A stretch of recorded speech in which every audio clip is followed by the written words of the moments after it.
Hey guys, thanks for tuning us in for this 12th episode of Good Questions with Cameron Dole. Special guests on this episode are some of my favorite guests from earlier this year. We've got pop superstar Rachel Platten, Rob Dyrdek from Ridiculousness, actress, author, lifestyle expert Suzanne Summers, motivational speaker Trent Shelton, host of Bar Rescue John Taffer, and host of her own Snapchat docuseries Nikita Dragun. If you would, please take the time to subscribe, drop a like, comment, leave some feedback, and also share with your friends. Our first guest is pop star Rachel Platten, who talks about her new book, You Belong. Privileged to have the chance to visit with artist and now author Rachel Platten with us this morning. And first off, Rachel, thanks so much for taking the time to be on the show. You're so welcome. I'm grateful to be on. Now, was writing something as far as book-wise, was that something that was of interest for you because of doing the singer-songwriter thing, or was it just something that presented itself to yourself by surprise? I was writing, the book You Belong is a children's book, and I wrote it for my daughter when she was in my belly, and I wrote it as a song. So, and it's released as a song first, so it wasn't set out to be a book. Sorry, it's a little early for me. It wasn't set out to be a book, but my manager brilliantly recognized, wow, these words might be really beautiful as a children's book. And right now, tell us a little bit about You Belong and where, like you said, originally written as a song, and was it something that was just maybe for your coping purposes, or was it maybe something that you had intents on release? I was writing it intentionally, originally just for my daughter and I. I was in my first trimester, and it was really, really nauseous, and I was kind of hadn't really connected with the fact that I was growing a human yet. I was just connecting with the fact that I was really sick and wanted bacon, egg, and cheese sandwiches every second. So I wrote the song really just as a nursery rhyme for my daughter, and it wasn't intended to even be out in the public. So the fact that I was playing it in arenas this summer was really wild. I was introducing this very intimate little nursery rhyme to lots of people, and seeing that it was really connecting with people and landing, and it wasn't just for a baby. The message is that there's nothing you have to do to earn someone's love. You belong just as you are. One of the lines that I really love the most is, "You can be you. You don't have to be strong. You belong." And that was a message that I realized more than ever right now, we need to hear with what we're all going through. It's so confusing what we're all feeling, and to know that there's no right way to be feeling, and that there's nothing that we can do to not be loved by someone. We're allowed to feel whatever we're feeling. So I'm really proud to have that message in a book that I get to put out there right now. Now, the thoughts that you had in expectations and during pregnancy, how has those thoughts changed now that you're experiencing parenthood, if you will? Man, it's funny. People would try to tell me about the love that you feel for a child, and I was yeah, I have a really incredible career, and I don't know. But the thing is, it just doesn't even, it pales in comparison, because I also really thought, man, I'll always be so selfish. I don't know that it'll be easy for me to make the choice to put someone first. That's actually one of the lines in the book, too. You'll show me how to put somebody else first. And that was such a natural thing. Upon meeting Riley, it was so obvious. Of course, it's not even a choice. You meet your daughter, and you're okay, that's it. My life is now for you. And we went through kind of the same thing. My wife, we never thought we were going to have kids. And going through the pregnancy, she battled and struggled. And it was even after the birth of our daughter before she got that feeling. And, looking back, she was like, how was I ever that person before? Is that kind of how you're dealing with it as well? Wow, I'm so interesting. Yes, and I'm so happy for you guys. Yes, it is exactly. I look back and the things I cared about, it's just so silly. It all just seems, I can also empathize with that girl, with my pre-mother self, and love her, and wish her comfort in those things that she was worrying about that meant nothing. But yeah, it is hard to kind of put myself back there and remember, like, what did I care so much about? Like, the only thing I care about now is just being a good mother and also still writing music that connects with people and sharing my truth. But, yeah, that small stuff really goes away, doesn't it? Now, the folks know the hit song, Fight Song, and the impact that that's had on other people. And for you to be able to put out songs like that reach and touch so many people, and now a book that is, it's one of those tangible things that you hold on to be able to touch other people's lives. I mean, how can you how can you quantify what that means to you on a personal level? It's hard to. It's honestly hard to. I think there's Violet, my daughter, and then not it doesn't touch it, but it is close, is the amount of lives that my music, or that I've been told my music has helped, is also a very, very powerful thing and a very beautiful, thing that I feel in my heart. But I don't know how to quantify it. It took me a while to even process, like, honestly, after writing Fight Song and seeing how it was helping people, it took me a while to even feel into, like, just how many people it had helped. And, of course, Rachel, for more information, if folks want to find out more about the book, about just your everyday life, obviously quarantining, social distancing like the rest of us, where can they keep up with that social media-wise and website as well? Oh, yeah, sure. I really believe in my social media to be, like, I try to use it as a platform to be as real as possible. And when I talk about motherhood and even my time now quarantining, I just like to be as candid as possible and raw as possible because I'm so sick of all the fakeness and, like, the way that social media makes me feel when I'm scrolling is, like, just anxious, like, oh, I'm not good enough. And so anyway, this is not just another, like, follow me on Instagram. Follow me if it feels good for you. But I'm at Rachel Platten. And, yeah, you can find me all over the internet on the right places. Sorry. Again, Rachel, it has truly been a privilege and a pleasure to visit with you this morning. Continued success also on the book as well. And hopefully we can catch up again real soon. And stay safe during this time as well. Thank you so much. You too, and send some love to your daughter from me. For more information, visit rachelplatten.com. Next up, had the chance to visit with Rob Dyrdek, host of Ridiculousness. We spoke about the season that was upcoming earlier this year. New season of Ridiculousness, easy for me to say, right? That got underway on January 6th, and from that, we've got Rob Dyrdek with us this morning. And first off, Rob, thanks so much for the time. Of course, thanks for having me.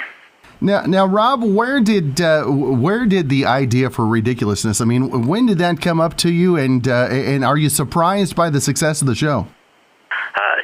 There's no doubt this deep of a run is baffling, but I really, when I read an article with Vin DeBona in The Hollywood Reporter, who is the creator of America's Funniest Home Videos, about the size of the global syndication business, and I was shooting Robin Big at the time, and I was like, man, I really love TV, but I can't do this reality show stuff. It's just too taxing.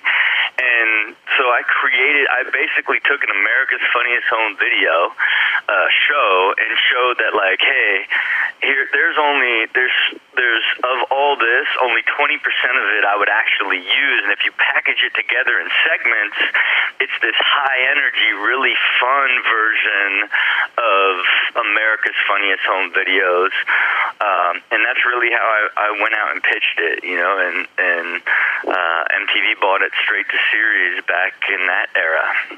And how cool is it for you to be able to hang out with some great icons and just be able to share the videos and enjoy the time as well? I think it's a lot of fun, and it's something that I think is this bonus for me that I really, really appreciate, that ended up being a core sort of driver of the concept. I think we kind of tested it a little bit in season 1, but refining the show to really building it around guests has allowed me to to do some episodes with, amazing and sometimes historical figures, you know what I mean, from Kobe Bryant's and Kevin Hart's to Mike Tyson's and Gene Simmons and Larry King's. It's like you get this entire range of like superstars and classic stars to kind of connect with the show. So it's been quite a blessing, to say the least. And for you, Rob, how hard has it been to get into the technology age? I mean, I know we're both were there whenever it kicked off, but does that become a challenge as new and they say better things keep coming our way? Look, we're a bunch of old war dogs just trying to make our way in this world. You know what I mean? And I think like anything, if it applies to us, we'll take the time to learn it. Fortunately enough, like the way that this show works, all of those new technologies produce more and more content, and the beauty of it is we just have a system that goes out and finds it, filters it, and packages it up and delivers it to me, so I don't actually have to partake in the evolution. I just get to keep filtering what I like and don't like and go shoot episodes, No, that's awesome. Now, Rob, I've been told that you and I should get along pretty well because we both have the same kind of dad dance moves. And where did you get? Where did you come up with yours? Man, look, I was born to dance. Okay, maybe my body wasn't, but I was, and so. It's just the reality of and I want my kids to think that a dancing dad is part of their existence, right? No aspect of them I want, and every time I try to push him, my daughter's about it, my son, I can get him, if he gets loosened up, but if somebody's in the area, he won't do it. I made him dance so much as a child. When we got to preschool, I'm like, man, when we hit the dance, when it's time for little dance session, he's gonna kill it, and he froze up. He didn't want to dance at all. I was like, oh man. Versus my daughter, when she goes there, she's in the center of the dance circle, just going crazy, making Dada so proud. That's awesome. And again, new episodes premiere every night, Monday through Thursday, 10 Eastern, 9 local time on MTV Ridiculousness. And Rob, always want to make sure and let our listeners know where they can keep up with you via social media and online as well. I mean, everything's just Rob Dyrdek. Nice and easy, you know what I mean? Since I was early in the game, you know what I mean? I got to get all my names nice and easy. That's awesome. Well, Rob, it's been great to visit with you. Keep the dancing going, and I'll tell my daughter that I had permission from you to keep my dance moves going as well. Please do. Never stop. All the way to the wedding. For more information, you can find him on all social media at Rob Dyrdek. Up next is actress, author, inventor, lifestyle expert Suzanne Summers, who will visit again with us about her new book, A New Way to Age. Always great to visit with our good friend Suzanne Summers. And first off, Suzanne, thank you so much for the time again this morning. Oh, it's so nice to be back. Thank you. And the book, we've talked about it before. We're gonna delve back into A New Way to Age, the most cutting-edge advances in anti-aging. And Suzanne, I know this has almost been proclaimed somewhat of a health Bible. And for you, how much do you love being able to share some of the secrets that you've learned over the years? Well, this is my 27th book, and I'm used to taking a considerable amount of flack for she thinks she's a doctor and radical views and all that. This one, sometimes you just have to be patient in life. Not one person has taken me on in this book. And and when I came back from New York, I thought, what's that about? And then I thought, you know what? They are finally ready to hear. They are finally ready to hear, because people are walking around going, why do my kids have ADD and ADHD and OCD, and they're all on prescribed amphetamines, and why can't I sleep, and why am I constipated, and why am I bloated, and why do I can't lose weight no matter how much I try, and I can't sleep at night, and I don't want to take pills. If you're in that thinking right now, this is the book for you. I address all of that because I realize aging is about worn-out parts. And so, and it's happening earlier and earlier because of the environment and all the toxicity that I just mentioned. And so this book explains to you how you put back what you've lost in the aging process or from stress and toxicity. It's lab work, and all the tests are in the back of the book, so you don't have to figure out where to get it. I made it real easy for the reader. And you can put your hormones back together. You can determine your nutritional and mineral deficiencies and put that back together again. You know, most people are not absorbing their minerals, and the body can't work without it. Well, no wonder you feel lousy. So there are answers in this book that you won't find in a regular medical or a doctor's kind of book. And these doctors I interviewed are all MDs who realize that we've hit the wall with all the drugs, that we've got to try something different. They can always go to drug medicine if the first approach doesn't work, but trying it first. And that's how I've been living my life. I walk my talk. And I know a lot of folks, whenever they think about anti-aging, one of the biggest concerns, one of the biggest things people think and see is the dollar signs. And how do you address that, Suzanne? Yeah, I so wish that our government could provide not only allopathic but alternatives. So that's a drag, and but they're like there's hormones are not natural bioidentical hormones are not outrageously expensive. My hormones, after the first testing, the test is in the back of this book, about $65 a month, and I'm 73 years old, so I have to take a lot of them. I do not make a single hormone on my own anymore. I'm putting everything back, and that's what's miraculous to me. I, like Humpty Dumpty, everything that was depleted in me through the kind of lab work that I do, taking these tests in the back of the book, and these are well-priced tests to see exactly what is my toxic burden, how many chemicals do I have in me, what do I have to do to get those chemicals out of me, how do I put my hormones back to perfection, how do I start absorbing minerals, nutrients, etc. It all makes a huge difference because we're going to live 20 years longer. And so I wish our country paid for alternatives. But it's sure worth looking into, and there are a lot of supplements in here that, like one supplement I'm thinking of in particular that does so much as $8 a month, that cleans out cellular debris out of your cells. And you're thinking, why do I care?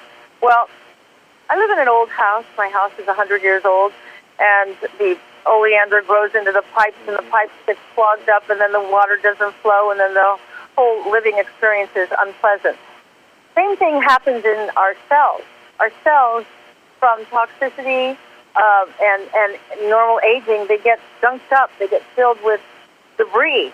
And that's what you see when you see an old guy crossing the street who can't stand up straight and shuffling, and we all wait for him. His cells are all gunked up.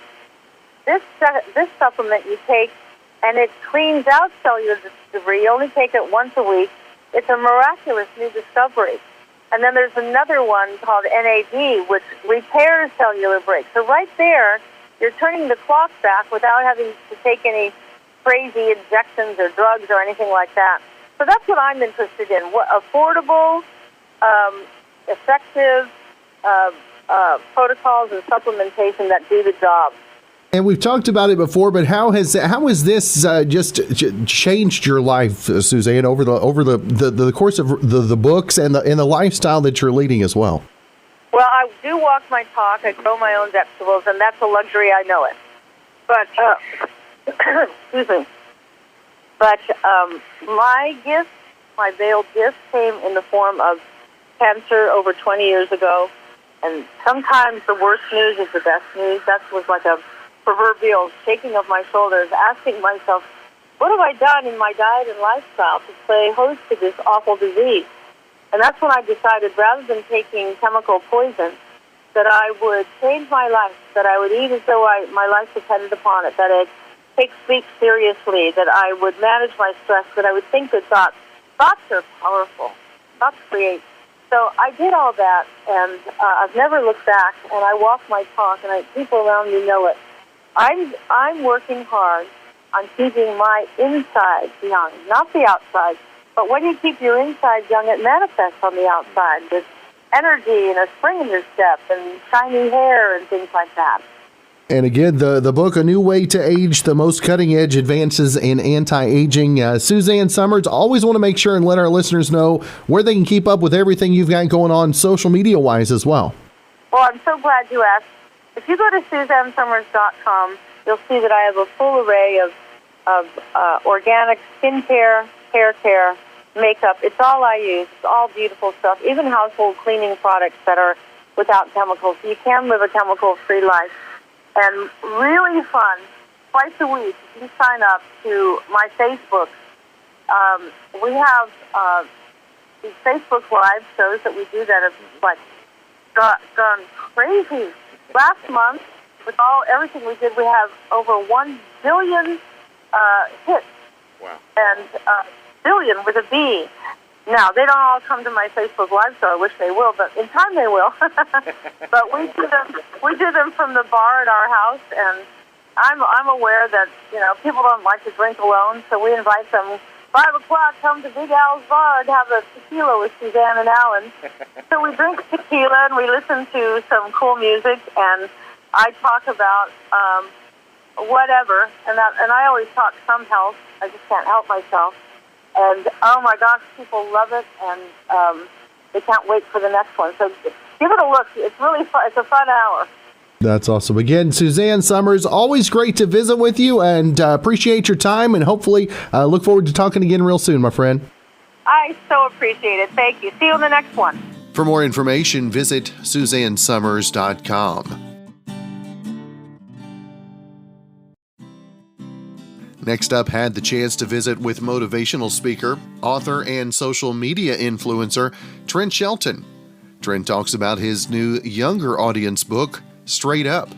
Former NFL player, and man alive, you made such a difference in lives since leaving the NFL. Trent Shelton on the line with us this morning, and Trent, always good to visit with you, my friend. Thanks for having me. It's always good to be here.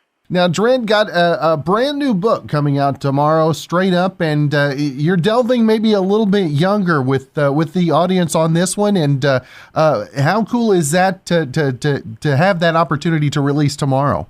Yeah, man, it's everything. I don't want to just be a person that just targets adults. I want to be a person that actually targets the youth because they need it. I always say I would rather give the youth something that they need now and build up strong children and have to spend, the rest of our life trying to repair broken adults. So I definitely think this book is for children and young adults, but also I think if some parents pick it up, they might like it too. Now, for you right now, everything everybody's going through with COVID-19, the coronavirus, the stay at home, and all the extra stuff that's added in as well. What do you think is the biggest mentality problem that the youngsters are having right now? I think it's trying to just balance the emotions of everything. It's uncertainty. And I mean, even for us adults, it's kind of hard to deal with uncertainty, right? Trying to be certain in uncertain moments. And so the thing with kids right now, they don't really understand, most of them don't understand just the emotions that they're going through. They don't understand why they feel certain type of ways, and they don't understand the mental health component of it. And so this book definitely attacks mental health. It definitely, I think, will give them the tools to be able to, handle the times that we're in right now. And for kids that are especially going to the junior high, the high school age, the peer pressures, the worrying what others think about them. I mean, how important is it? Some of the thoughts that you shared with them in some of the different lessons throughout the book. Yeah, I mean, your environment is everything, and you're right. You're at that age where there's a lot of temptation. There's the cool kids, there's this, there's that, and you're trying to figure out where to fit in. You don't want to be the outcast. You don't want to be this. You don't want to be that. So this book is kind of going to give them a roadmap to help them to make the right decision. And for you, each and every day, whenever the videos started out for you back in 2009, I mean, it was kind of for self-help in the beginning. And how surprised are you that what it has turned into over the last 11, 12 years? It's amazing. I could have never have planned this, any better. I think it's definitely exposed me to different arenas as I learn myself more. There's certain things that I love to talk about more on my journey that I'm dealing with. And so it's just beautiful to see people take rehab time for what they need. And how important is it for you to be genuine and share what you're going through, and how difficult is that at times as well? It's everything. I think transparency leads to transformation for yourself and for other people, and it makes you relatable. And when people can identify, they feel understood, and they feel more open to accept your advice. And for you, what do you think is the biggest thing to pull away from the new book that the young readers will take away with them after finishing it? Oh man, there's so many. I mean, there's 52 lessons in there. So I think the main thing is that your life is not over. Like, there's always more. No matter what you're going through, you can always bounce back. You can always grow from it. And so I think it's going to give them some really good information to be able to utilize and holistically in their life. And of course, you mentioned earlier the rehabbers. Rehab time is what you hashtagged. If folks want to find out more information about rehab time and what that exactly means, where can they find more information, Trent? Yeah, they can go to TrentShelton.com or follow me on social media, just at Trent Shelton, and I'll pop up. All right. Well, Trent, always great to visit with you, man. I appreciate your time and looking forward to the new book as well. Thank you. I appreciate you for sharing your platform with me. For more information, find him on all social media at Trent Shelton. Our next guest is John Taffer, host of Bar Rescue, who talks about the latest season. Talking about the new season of Bar Rescue, we got our good friend John Taffer on the line. And first off, John, thanks so much for your time this morning. Oh, my pleasure. It's great to be back with you. And season number 7, what is it like? Is that sunk in that 7 seasons are under your belt now? It's incredible. I never thought I'd make it to season 2, to tell you the truth. But we're shooting right now. I'm shooting my 194th episode. Wow. And we'll shoot our 200th in May. So, I'm very proud. We're about to enter the history books.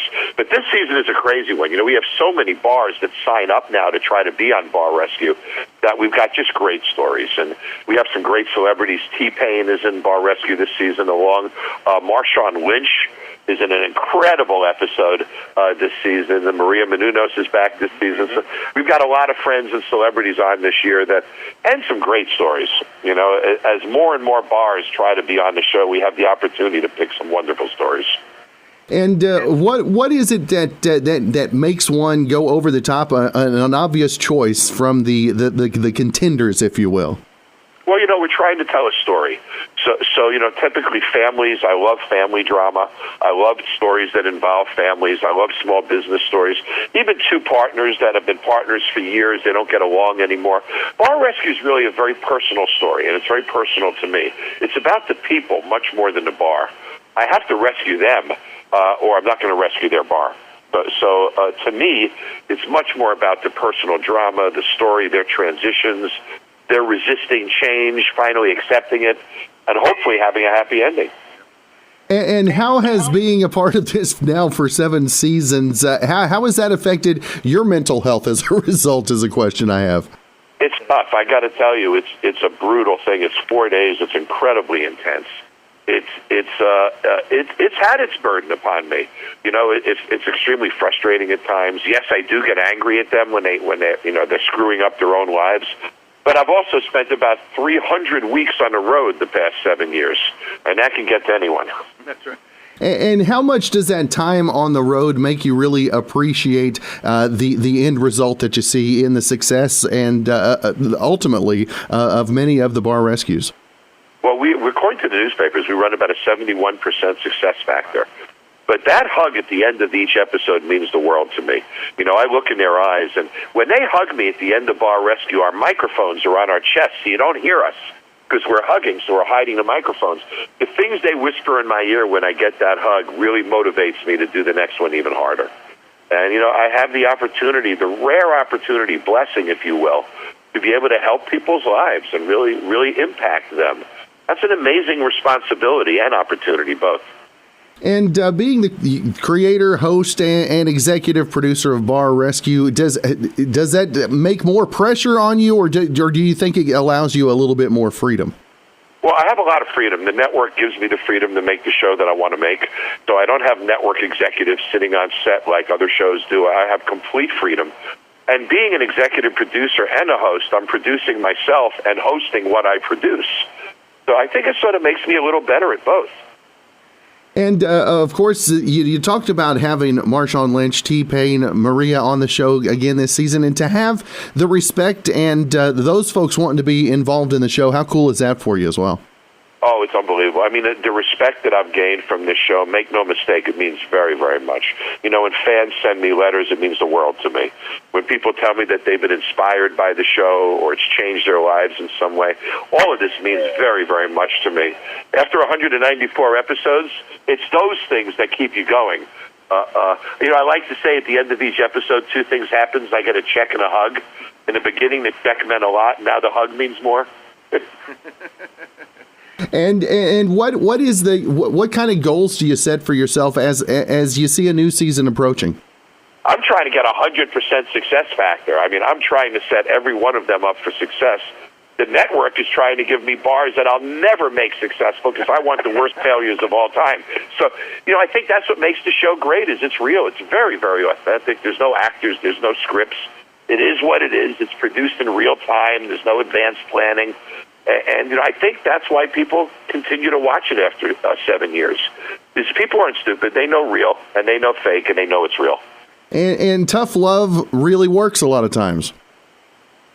It does. According to the newspapers, I'm at about a 70% success factor. I'm very proud of that. Compared to other business transformation shows, our numbers are almost twice the other shows. So I'm very, very proud of that. And that's an example of just keeping it real. I'm there to help them. The TV show is along for the ride. There you go.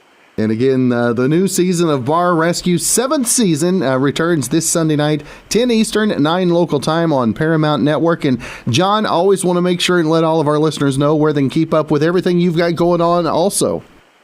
Oh, you can find me on Facebook at John Taffer, Twitter at John Taffer, and Instagram John Taffer.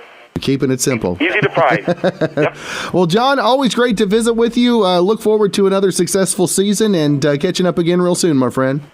Look forward to it. Take care. For more information, visit his website, johntaffer.com. And our final guest is transgender beauty mogul Nikita Dragun, who talks about the Snapchat docuseries Nikita Unplugged. Nikita, thanks so much for taking the time to be on the show. Yes, good morning. Thank you so much for having me. I'm so excited. Now, Nikita, being the transgender makeup artist and beauty guru, I mean, where was the first door that opened for you? I know you've had some ups and downs. You've had some doors shut in your face, but where was the first opening that kind of gave you hope that this is where you were going to go? Well, my first door that was open was kind of kicked open for me. I think, obviously, being a trans woman, like you said, there were so many doors slammed in front of my face, just with my story.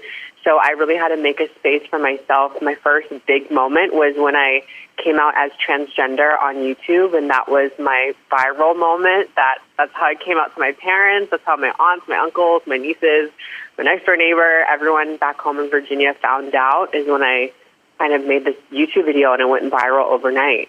And what was, how scary was that in the lead up to it? Oh my God, it was terrifying. I, had just moved off to LA and tried to start a brand new life for myself. And I just really wanted to confront my identity being a trans woman. So I made this video, and I think back in the day, people would mail themselves letters and, burn them or something. But I decided to make this YouTube video to really confront my identity, and I posted it, and literally overnight it went viral, and it was insane. It was definitely the most wild experience, and I don't think I was ready for it, but it got me to where I am today, so definitely super grateful for it. Now, the docuseries on Snapchat, Nikita Unfiltered. Tell us a little bit what to expect in the new series if folks haven't seen any of the trailers or promos out there. For sure. I document my life really intensely already, but this is such a different look into my life, not only being a trans woman, a CEO of my own business, but also just being single. So I think already as a woman being really powerful, it's intimidating to a man. So obviously adding to the mix that I happen to be trans on top of it all just is really funny. So it's kind of this weird duality of having to deal with the fact that, I haven't really had these experiences as a woman in high school, having a love or dating and all this other stuff. So really experiencing all that stuff for the very first time, but I just so happen to have a couple million followers and fabulous wigs and outfits on top of it. Now, you talked about your enterprise, your business, Dragun Beauty. What is how cool is it for you as a beauty expert to be able to have your own brand now? It's insane, and I think the beauty world has grown, and I think the world has really taken hold of just the idea of a beauty guru, for better or for worse, but I think it's for better right now because we've experienced such a change in the industry, and the fact that I'm able to have my own brand as a trans woman, to be a CEO of my own brand, and for it to be for trans people, but for all people, and the idea of transformation, it's insane. And especially for, young people out there, I think it's really important to have someone in the space who kind of represents them. So I kind of wish I would have seen that when I was growing up. So it's really honoring, and it's really exciting that my line has been doing so crazy, and it's been scaling and growing like its own little monster. I'm like, hi, Dragun Beauty, excuse me. I'll have to send you some eggs over there. Now, obviously, a lot of folks staying at home and having to do, not able to go to salons, nail care, and all that other stuff. This is also an opportunity for maybe you to get a little bit of a corner on the market as well, right? I mean, it's definitely a time for us to have immense self-care and to check in on ourselves. So, I totally agree. I think everyone needs to really pamper themselves right now and really get into it and treat themselves to all sorts of different things. So, yeah, you're right. Maybe I should get up in that. And again, the Snapchat docuseries premieres tomorrow, Nikita Unfiltered. And Nikita, if folks want to follow everything else you've got going on as well, the beauty line and all the other information, where can they find that at? You guys can find me on Nikita Dragun. Search it up, at me. You already know where I am. Well, that's awesome. And again, the brand new series coming up tomorrow, Nikita Unfiltered on Snapchat. And Nikita, again, thank you for your time this morning. Stay safe out there, and hope you have a great weekend. Yes, thank you so much for having me. Bye. Of course, keep up with all the socials, Nikita Dragun. Thanks again for joining us for this 12th episode of Good Questions with Cameron Dole. And if you ever have a comment, question, anything else you'd like to know, just find me on Instagram, aka_Cameron, on Twitter at Cameron Dole, and on my Facebook page, Cameron Dole Altus. If you'd like to help out in the funding for this podcast, feel free to click the support tab and follow the instructions. We'll be back real soon with episode 13.